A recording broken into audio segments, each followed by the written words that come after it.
Assalamu alaikum dear students, hope you are fine and doing well. I welcome you to one more class of punctuation. In this module we shall be continuing with the uses of punctuation marks.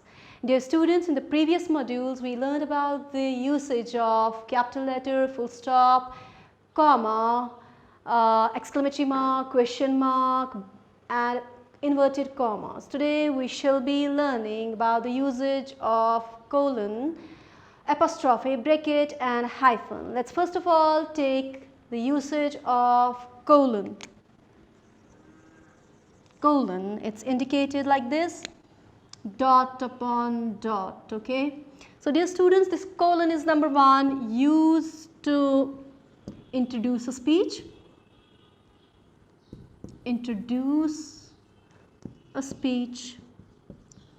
or a character in a play, in a written play, character in a play, okay. For example, we have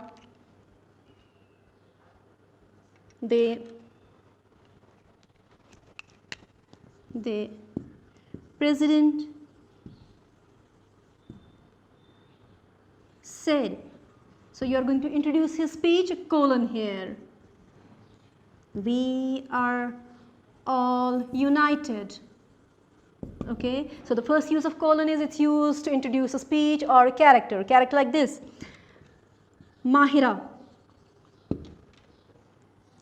I am reading a book. Okay, here it's a dialogue. The two persons are speaking. So before introducing the dialogue of a character, we put a colon here. Likewise, we have Amir. Now it's his dialogue. So before introducing a speech or a dialogue, we put a colon. It's a nice book. Okay, dear students. So the first use of colon is it's used to introduce a speech or a character in a play or in a dialogue. Then we have the next use is that colon is used in coordinate clauses. Coordinate clauses are the clauses which are joined by conjunctions like and, for, but. So this sometimes we can use a colon in a coordinate clauses without conjunctions. For example, man proposes, God disopposes. Okay. So here these are two clauses. Here we are not writing but, man proposes but God disopposes, we use a colon here.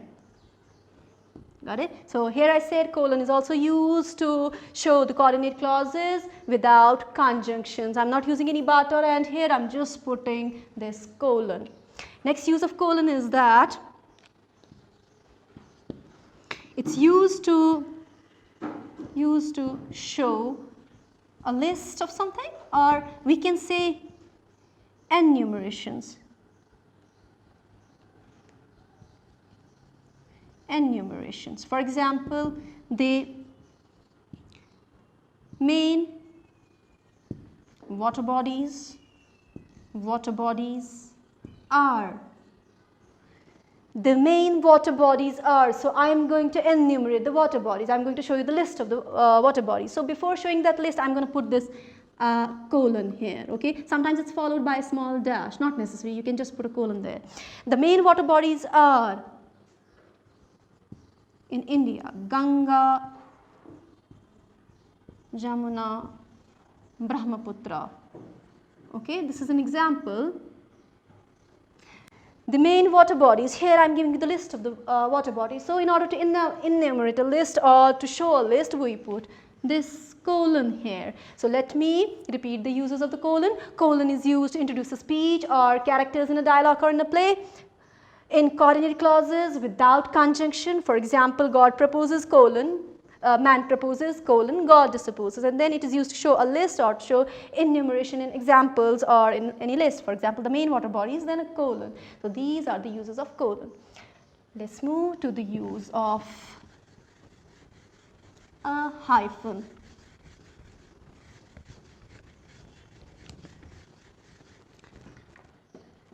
hyphen, H-Y-P-H-E-N. Hyphen is a small dash like this.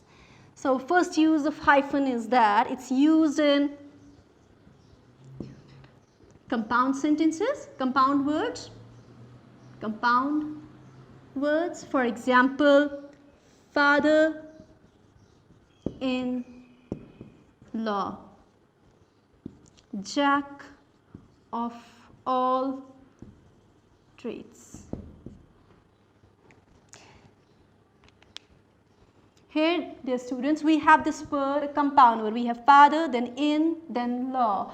We separate these by putting a hyphen. Jack of all trades. Here. Got it? So these are compound words. We separate compound words and a compound words by using a hyphen. It's also used in prefixes, words that use prefixes. For example, preoccupation. Occupation is a word and pre is a prefix, so a hyphen here. Yeah, coordination. Here you can put 25. One more compound word. I'm giving an example of compound word. 20 hyphen then 5. So dear students, hyphen is a small dash which is used in compound words, used to separate the words in the compound word, and it's used in words with prefixes, the words fixed in the beginning. For example, pre dash occupation co hyphen coordination and then 25. Next symbol, next punctuation mark that we have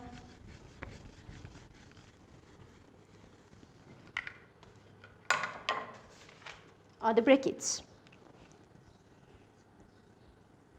Like this. Dear students, these brackets, when we have some extra information in a sentence, or you want to give any information, you want to say something which is not the main part of the passage, so that extra information, that additional information is put within the brackets. For example, Rahim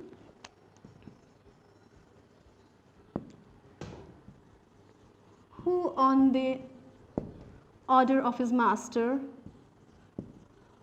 went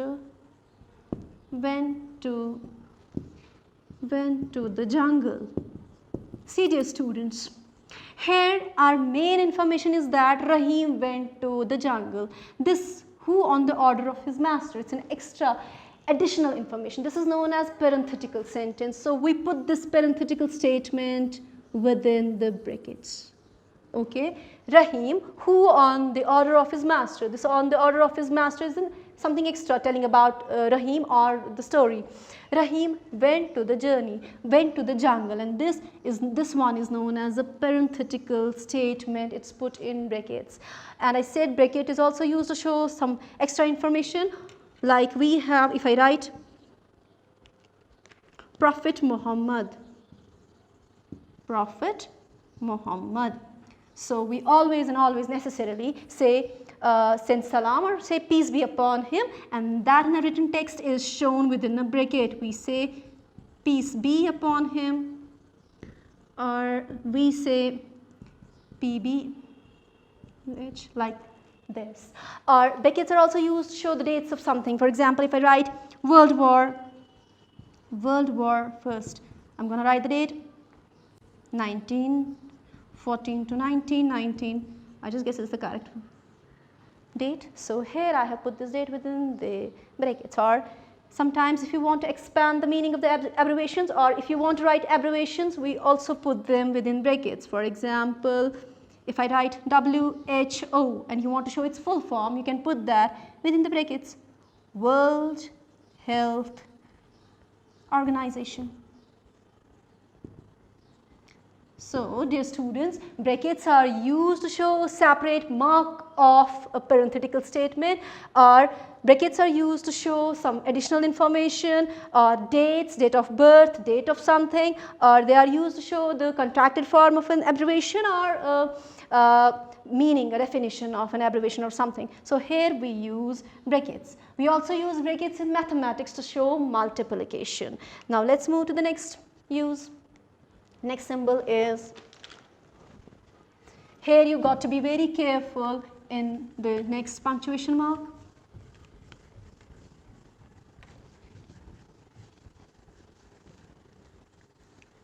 Now we have a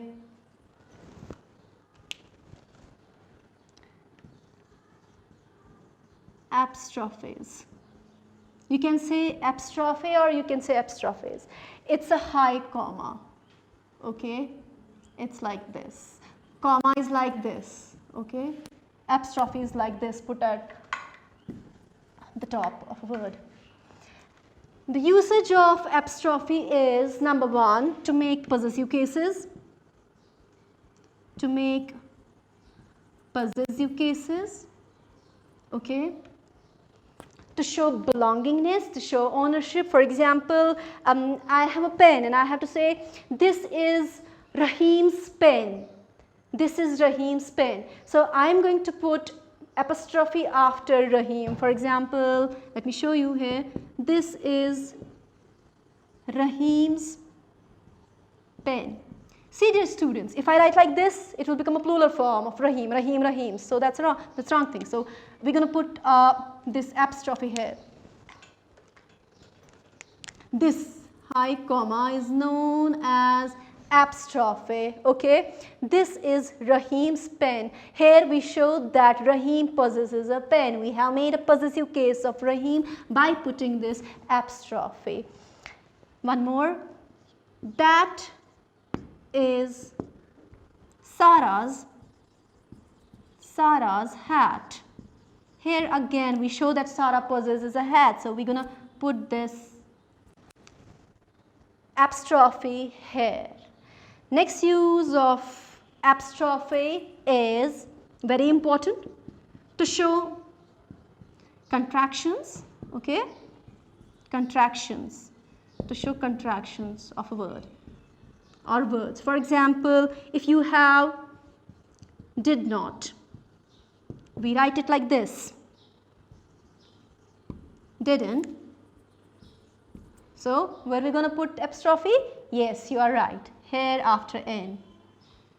Apostrophe, didn't. Will not. Will not. Yes, we contract this will not by using an apostrophe again. Write won't. Okay, dear students.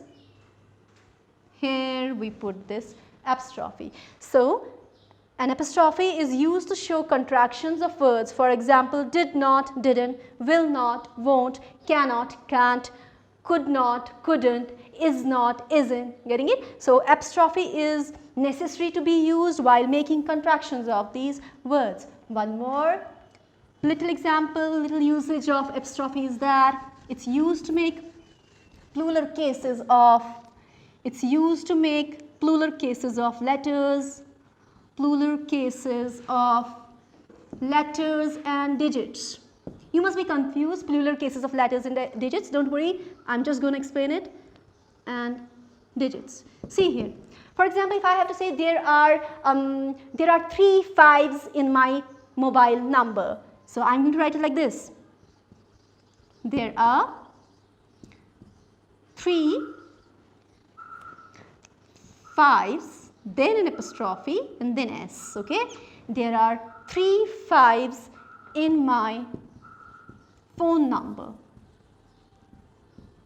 Okay, so here I have made the plural case of digits by using this apostrophe and an S. Now let me show you plural case of letters. I have 2 A's in my name. Okay? So I'm going to show this plural of A's like this. Again an apostrophe, then S. For example, S-I-M-A.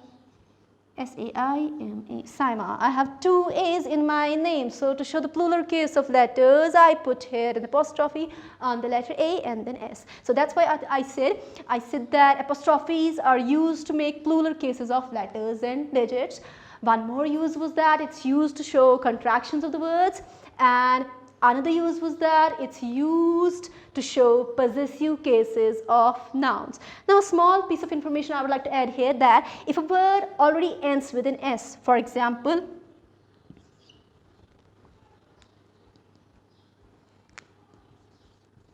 women's college. Okay, it's already ending in an S, plural. Here we don't need to put one more S, just an apostrophe after S. Okay, women's college or boys hostel. You won't write like this, boys' hostel, or like this, boys' hostel. No, that will be wrong. You're just going to put this apostrophe comma after the S which is given. Okay, boys hostel.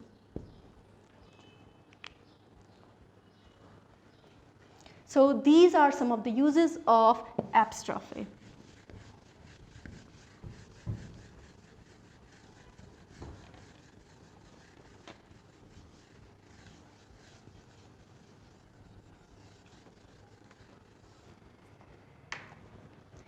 Now the next and the last punctuation mark we have is ellipses. Ellipses. These ellipses, they are a set of 3 dots. Okay, here. Ellipses are used to omit the sentence, omit the thing which is already said in a sentence or which you don't need to repeat again. Let me show you an example. Sarah wanted to meet her parents, but her in-laws did not allow her to meet her parents. Look here, dear students, look here carefully.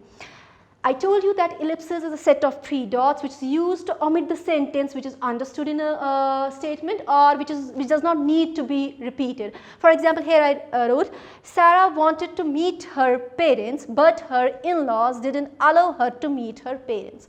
I have repeated the sentence meet her parents. It's already mentioned there. It's already understood. We don't need to repeat it. So what we can do is,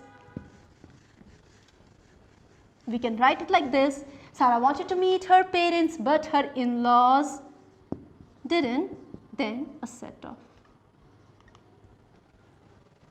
Didn't allow her, or you can also write this if you want. You can write didn't allow, then a set of 3 dots.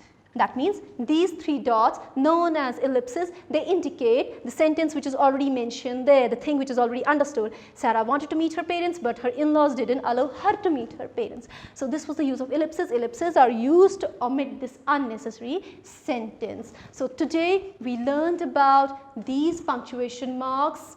We learned about colon, hyphen, brackets and ellipses. I hope you have understood all of these uses. Now your job is to open your grammar books, learn more examples, learn about more uses and practice it very well. Thank you very much. Hope you have understood and enjoyed it. Take care of yourselves. Allah Hafiz.